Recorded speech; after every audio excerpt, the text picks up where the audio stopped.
When we talk about something like semaglutide for weight loss, the immediate thought for so many people is often a magic fix. Right. A simple physical transformation, just numbers on a scale.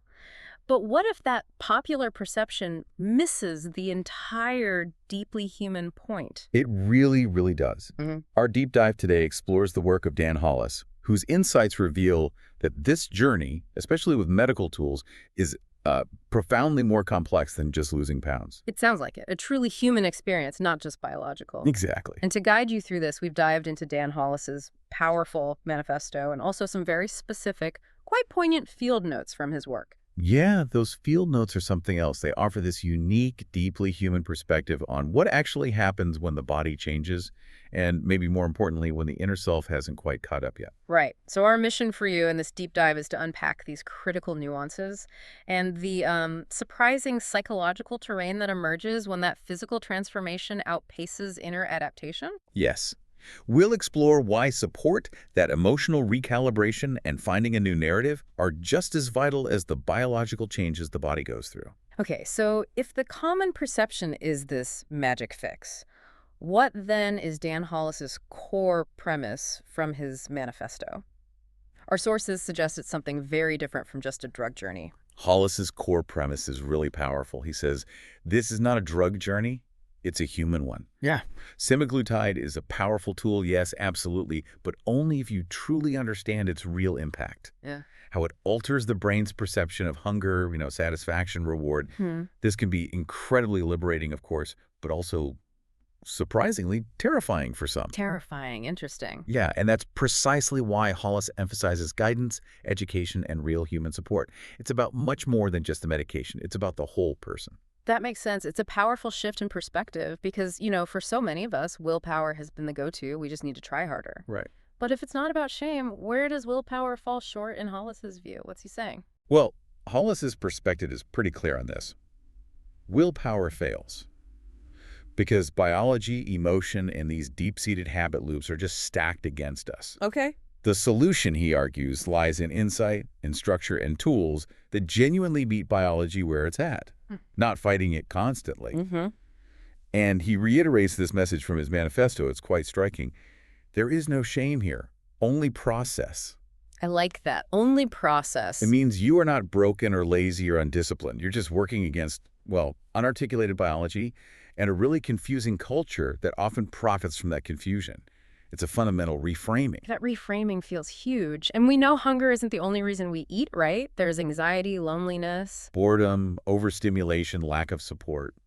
The list goes on. So how does Dan Hollis's system address those deeper, often emotional drivers that semaglutide might not directly touch? That's a critical point, Right. because while semaglutide can significantly help with the physical hunger signals without support for those deeper emotional drivers, that's often where people relapse. Oh. So Dan Hollis' system is specifically designed to guide individuals through that essential emotional recalibration. That's the term he uses. It happens when food stops being the primary fallback, the main coping mechanism for life's stresses. That makes sense. You hear about these rapid transformations sometimes, and it sounds amazing. But is there a downside? Could losing weight too fast be a problem?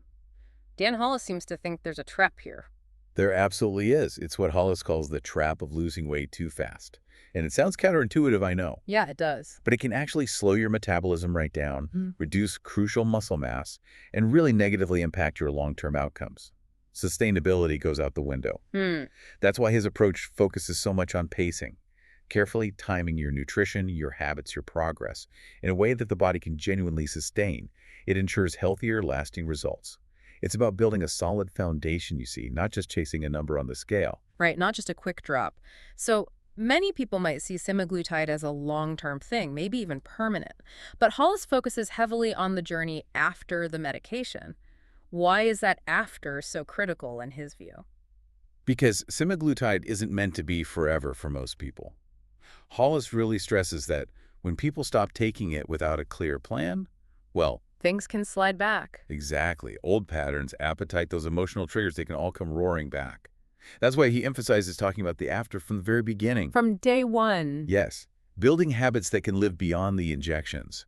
The goal isn't just weight loss, it's sustaining a new way of living, a new relationship with yourself, with food, independently. That long-term view seems crucial.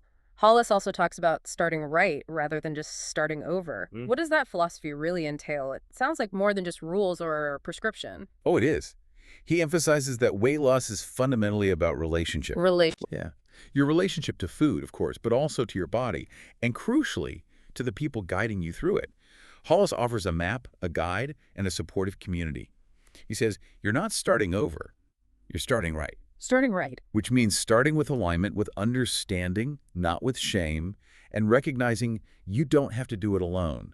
It's a truly holistic approach to what is fundamentally a human challenge. Okay, we've discussed the biological shifts, the need for new habits, the importance of pacing and planning for the after. But what happens when that outer transformation, the weight loss, moves so quickly that the inner self just struggles to catch up? Our sources bring up a really compelling idea here that Hollis calls. Identity lag, Huh? that's his term. And his definition really sticks with you. Your body can change faster than your story. And when that happens, the soul gets confused. Wow, the soul gets confused. That's powerful. It's this profound disconnect that often catches people completely by surprise. They expect joy, relief, and instead, confusion. And we see this so vividly illustrated in that anecdote about Adrienne. She was 53, from the field note. The morning her reflection didn't recognize her. It wasn't some big dramatic moment, but quiet. Tell us about it. She was just, brushing her teeth, looked up at the bathroom sink and saw this thinner face, sharper lines, eyes that felt, as she put it, both older and newer. But she told Dan later she just didn't recognize the woman in the mirror. She felt it was a disappearance, not a triumph, because she didn't feel she belonged to her. That phrase, belonged to her. That field note perfectly illustrates this crisis that can emerge after the weight loss kicks in. When the physical hunger fades, old rituals dissolve, and what Dan calls the armor drops. Armor, yeah. Adrienne wasn't mourning the actual pounds. She was mourning the version of herself who had carried them. The one who knew exactly how to manage a room with a joke, or which sweaters covered the most. She knew how to navigate the world as that person. Precisely. She was, as the source puts it, a body in transition and a mind without a map.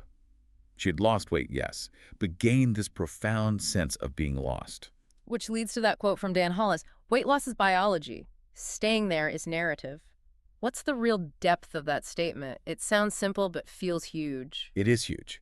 It means that while the physical act of losing weight can be managed biologically, often with tools like semaglutide, actually sustaining that loss, staying there, requires a complete re-narration. A new story. A whole new story of one's identity, one's relationship with food, with oneself.